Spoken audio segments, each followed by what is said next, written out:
Hello and welcome to the Minutes to Win It podcast. I'm Big Italy 42. He is Jason Gobo at JGobo11.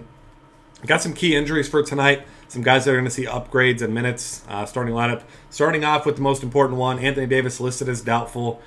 9 times out of 10, you see these doubtful tags, and the guy really does sit, unless your name's Chris Paul, in which case you get upgraded to probable after everyone's made all their lineups. But don't think that's going to be the case with Davis tonight. Left last night's game with a hip injury. Didn't return. They say it was a precautionary thing, but letting him rest today is more of a precautionary thing because, let's face it, this team at this current stage isn't really going anywhere anyway. No point in risking your star player in a game like this, which, you think they'll be able to compete in this game because Atlanta hasn't been great. So insert Ryan Anderson into your lineups right away. He's going to be, I would guess, probably the most popular cash game play tonight. Drew Holiday also listed as doubtful tonight. So Ish Smith, another guy. So we're expecting probably 30 to 35 minutes for both Anderson and Ish Smith, and you could play both guys for really cheap. So 2 instant values for you there. And that Atlanta front court has been horrible defensively. So I expect Ryan Anderson to be one of the better values overall. Yeah, this game is sitting as one of the highest totals on the night, and even without Anthony Davis, I don't think that changes much, just because the state of the two defenses are really just horrendous this season. Ish Smith probably one of my popular plays tonight here, just because he's going to log a ton of minutes. And even if it somehow turns out to be a blowout, there's no depth for New Orleans at all. Looking at last night, Ish Smith still played when they were up by whatever it was on Dallas. Yeah. So no concerns there for me. Yeah, absolutely. And then next up, your team, Boston Celtics. Whole lot of uncertainty for tonight, I guess. Once again, Marcus Smart, Brad Stevens says he's optimistic that he could play for tonight. We've got Avery Bradley now dealing with an injury. Maybe he sits out. He's questionable. Evan Turner's a guy still not logging huge minutes, but upper 20s. And he's been playing well, producing. Not a guy that you can really rely on for scoring, but his peripheral stats have been there. And especially on DK tonight, he's a really, really nice value. Yeah, if Marcus Smart is out, I don't think it takes too much away from Isaiah Thomas. He just won't draw the start. But Avery Bradley's probably the one we're gonna want to look at, just because Evan Turner being that guy who picks up an extra maybe 5 to 10 minutes if that's the case. Not a great shooter, but this guy he's a playmaker. He knows what to do. Much like what we saw last year, where this guy goes 5, 6, and 8 or whatever, and dominates the game. Yeah, and especially, I think a lot of it, like you were saying, it has to do with if Isaiah Thomas is still in that first unit, someone has to be the facilitator in the second unit. So I think that gives a bump to Turner. But that whole rotation, that's such a deep team. It's tough to pinpoint anyone, but I'm definitely on board with the Turner play is cheap. And he was a guy that I'd kind of optimized into a lot of lineups last night and was pulling out last second because I was worried. But 3 straight games he's been crushing his production, more so on DraftKings than FanDuel because his price is a little bit up there on FanDuel, but I definitely like that as well. Next up, looking at Brook Lopez here, was listed as questionable. Looks like he's going to play tonight after a foot injury. Says he's going to be back, so he should be fine. Facing off against Houston here. It's not a tremendous matchup, but going to take away some potential minutes for some values there, but got to expect mid-30s in minutes for Brook Lopez again. And when he's been getting minutes, he's been quietly one of the better centers in the game this year. Yeah, just because there's no real offensive weapons on the Nets anyway, so yeah. This guy's going to shoot 15 plus times a game, and like I said, the matchup's not great, but it's not bad either.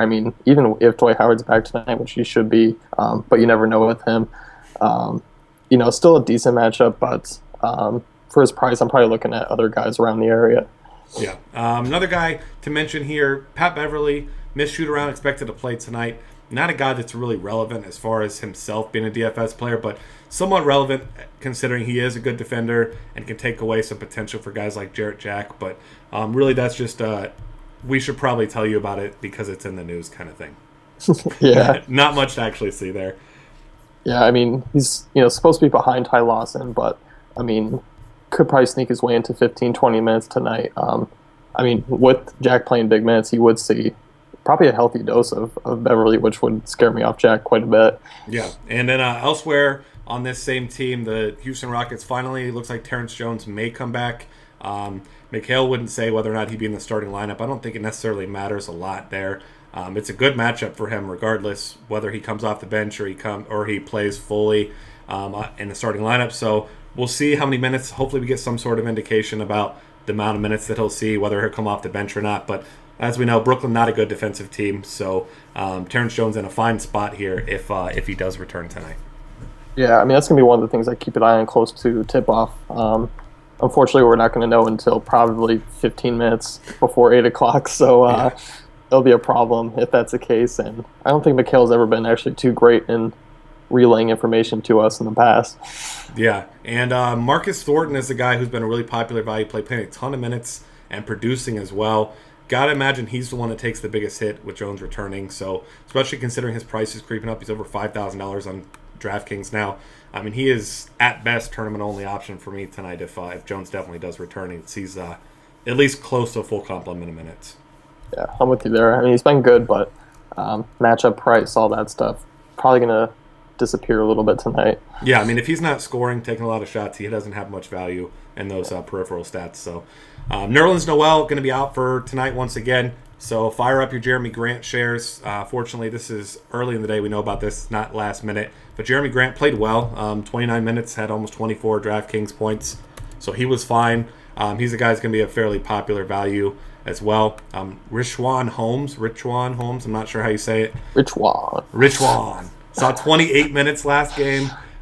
He was fine, 19.75 fantasy points. He's near minimum salary, so if you need a filler, he's the guy that's going to be forced into playing some minutes. And this is not exactly a good defensive front court for Toronto. So definitely some potential for these two guys, but I'm just going to be mixing them in. Neither one of those guys is going to be a guy that I just lock into a cash game. Although, if you have to have Jeremy Grant, I don't really mind that play. Yeah, I mean, if you're going with the stars and scrubs thing, I mean, why not? I mean, bare minimum, seeing 25-plus minutes, not a bad option. Yeah. Another interesting one to talk about here is Darren Collison. Missed the last couple games with a hamstring injury. They say he could return today. He's listed as day-to-day. I'm not really expecting him to.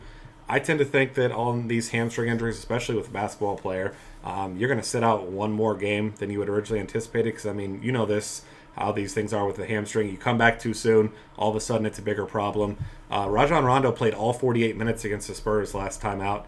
And you got to imagine, even if Collison returns, he's still going to be somewhat limited. So Rondo, guy who, I mean, on a point per minute basis, hasn't been great this year, but, you know, did produce near triple-double last time out. Has 27 assists in his last two games. So I still think he's a guy that's in play for me in tournaments because if Collison returns off a hamstring injury, I don't imagine he plays more than 20, 25 minutes anyway. Yeah, I mean, if Rajon Rondo is going to see 40-plus minutes, he's going to produce 30 fantasy points easily. I mean, yeah, the matchup's average, I guess you could say, against Reggie Jackson. But, I mean, that game actually could be sneaky high scoring, I think, on both sides, especially the Kings side with Rondo and Cousins there.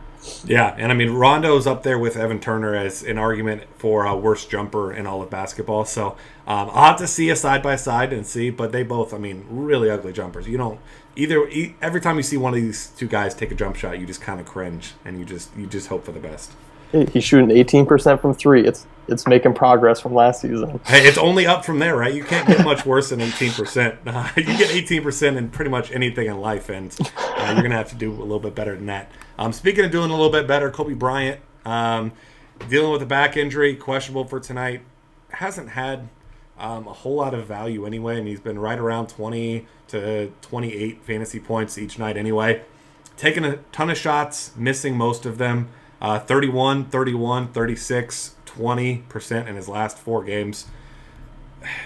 The situation with Kobe Bryant has got to be a frustrating one for the Lakers. He's going to be around as long as he wants to be around. It seems like Kobe is delusional enough to believe that the young players want him to take as many shots as he's taking. I mean, we've seen air balls. He doesn't play defense. It's almost a better thing for the Lakers if he sits out tonight. That way we can play some Jordan Clarkson. Maybe we see a bump for Julius Randle. The players that are actually good this season. Yeah, I mean, looking at Randle, he's got a better matchup than last night. So I would hope that Kobe sits.